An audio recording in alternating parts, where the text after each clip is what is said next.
Okay, Caitlin, can you tell me a little bit about your lesson for tomorrow? Sure. So the past couple days we've started opinion writing. So Okay. we're working on going through the writing process as a whole. So a couple days ago we completed like a heart map, and the students wrote down different ideas of things that they really like, things that or their favorites, activities I like to do. And then today we focused on picking one of those ideas and turning it into a story idea. So we talked a lot about what an opinion was, and we talked about we shared different opinions on things and how people can have different opinions on things. And then each of them chose something that they felt really strongly about. One of my students loves goats and has them as a pet, so she's writing about How fun. I know. She has 4 as a pet, so she's writing about how goats are so much fun. Okay. And then my other student, he loves the iPad for doing different things on it, so he's writing about how there's all different things you can do on the iPad. I felt like it was really important for them to see an example and models of things, so I did my own chart and my own idea. Okay. So today we chose our idea. We used a graphic organizer to organize our opinion. So we had our topic already, and then we wrote our opinion. So I chose as an example, sunflowers are the coolest flower. Okay. And then I modeled to them my 3 reasons of they're yellow and brown, they grow seeds inside of them, and they can be all different shapes and sizes. So with that in mind, I had my example out, and they wrote their examples and their 3 reasons to support their opinion. So Courtney wrote about how goats, you can play games with them, like because she has a goat that likes to follow her around and like kind of play tag. Okay. And she had her reasons. And then Jonathan wrote about the iPad and how you can write stories, you can read books, and I think tying it back to the literacy yeah, aspect. and That's tying really out, nice. which was really nice. And then you can play games. That was his, favorite thing. So just giving you some background on what we did so far. So tomorrow the plan is to actually start writing. Okay. Now, it was kind of evident today that they did not have a lot of just writing stamina. It was hard to get through sentences. I had to draw lines for them to kind of keep things organized. So I'm not 100% sure for tomorrow how much we're actually going to get done. My goal would be to have an opening sentence. I'm going to have an example that I'm going to have, for my sunflower story, to show them like, okay, like this is an example of an opening sentence, and then we're going to start by working on our opening sentences. Okay. And kind of having different ideas. We can use the whiteboard to kind of write down some words that we might need to use. I'm also not going to be very focused on their spelling at the moment, because that's always something we can go back and kind of edit. Okay. Edit and revise, but I also really want them to keep using the word wall. Since you've been here last time, we've added a lot of words to the word wall. So we've been really trying to use that to help us, if there's a word that they don't know how to spell. So my goal for tomorrow would be to at least get an opening sentence down, and then begin to write about their first reason and potentially their second reason for why either they love the iPad or goats are a good pet. Okay, so I hear you saying that they started their graphic organizer. How will that aid them in being able to form their topic sentence?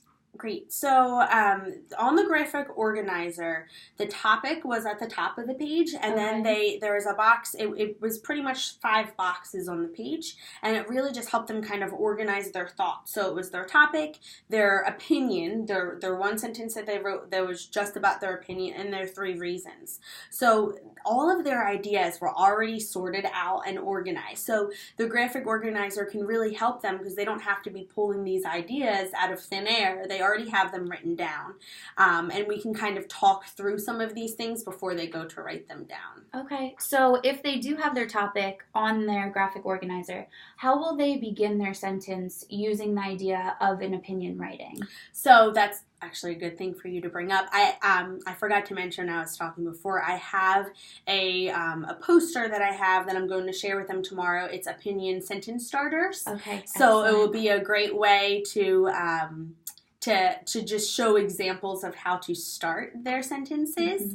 Mm-hmm. So I'm going to hang that up on the wall so they can have it in front of them. We might even brainstorm maybe there's other ways or ideas to start our sentences that aren't on the paper, and we can use the whiteboard to write them down.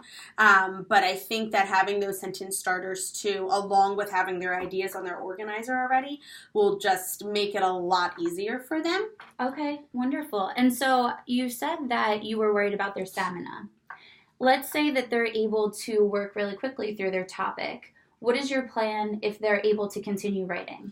If they're able to continue writing, we can maybe work our way through our 3 reasons. Okay. I might choose to stop if we were to get to that point, just so then the next day, the next lesson, we can focus on like a closing and how do you wrap up an opinion essay or opinion story. So I would be hesitant to cram too much into one day. Okay. Talking about an opening sentence and sentence starters and all of our reasons.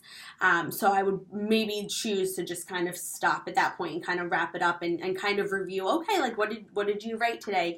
And have them practice reading that out loud to each other. Okay. and kind of just go from there.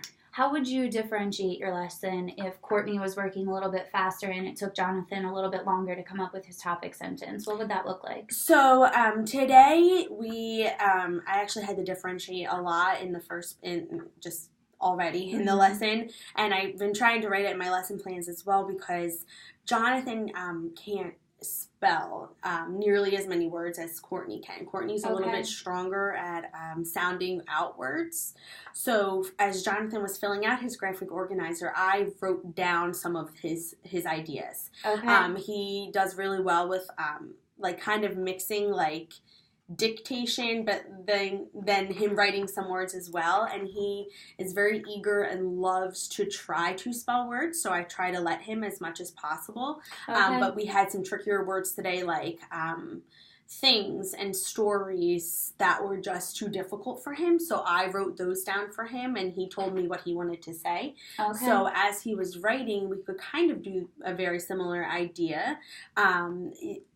That's been just a very helpful tool in general, because he'll kind of get frustrated or hard on himself if he doesn't think that he spelled a word right, and I don't want that to interfere with the writing process as a whole. So if I can write down any of those trickier words for him or help guide him when sounding them out, some of those words that I think that maybe he could try to sound out. Okay. Even if they're incorrect, that's, obviously something we can work on. So I hear you saying that you want to really support Jonathan through the writing process. Mm-hmm. So if it means that you need to write down some of the things that he's saying, or even encouraging him to use some strategies to help him sound out those words, that's something that you're planning on doing. Yes, exactly. So Courtney doesn't need as much support when it comes to writing.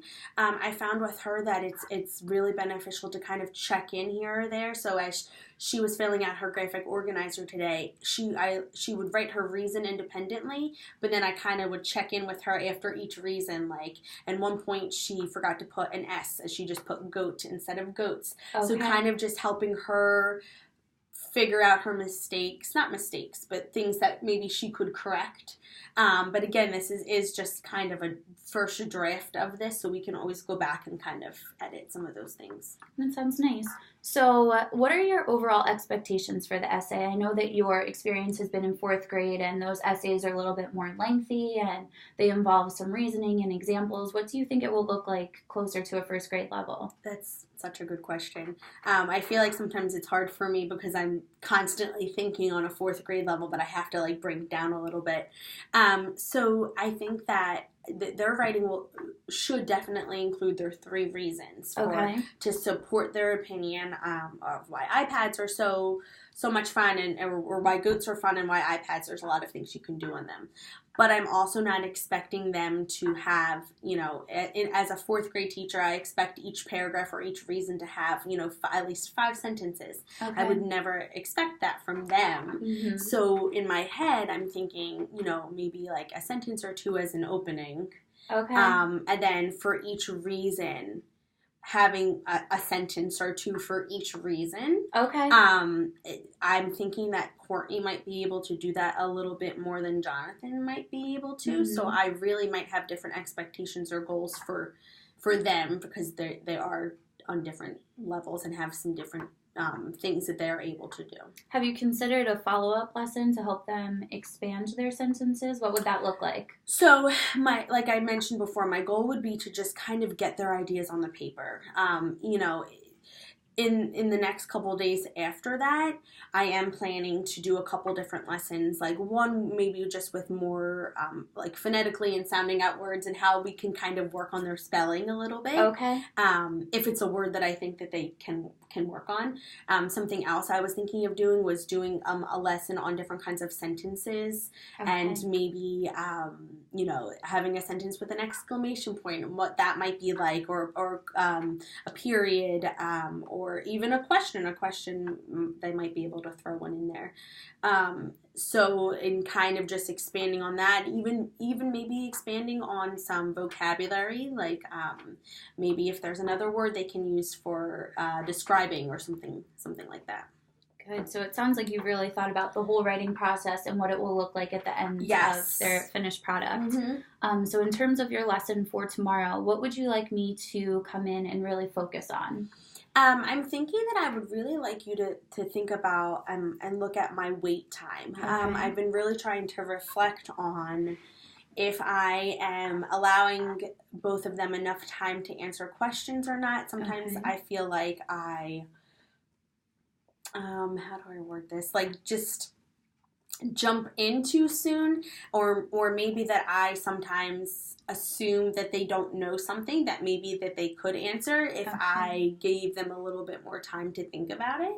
So I would really like you to just kind of assess or kind of just keep an eye on my wait time, and maybe kind of see their reaction as well. Like, Okay. were they able to answer a question if I gave them a longer amount of time? Or maybe if you noticed me jumping in too soon, maybe you could just keep track. And I guess like it doesn't even need to be anything special or crazy if you maybe just kept track of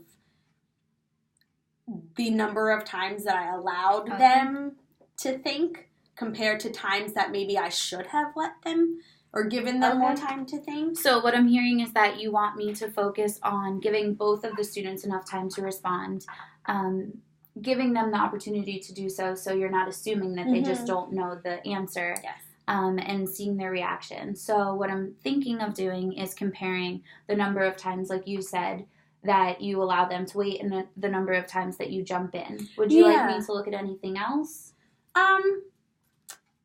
No, I think that would be good.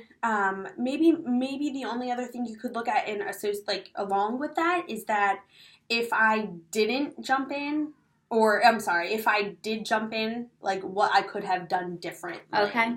Like maybe you could have done this, or maybe I could have asked something differently, or maybe just a suggestion from you, since you do have experience with first grade and the younger kids, that maybe I need a different approach to how I'm, thinking about this. Well, it sounds very good, and I'm very excited to come in and see tomorrow. Okay, so great. Thank you. Thanks. Oh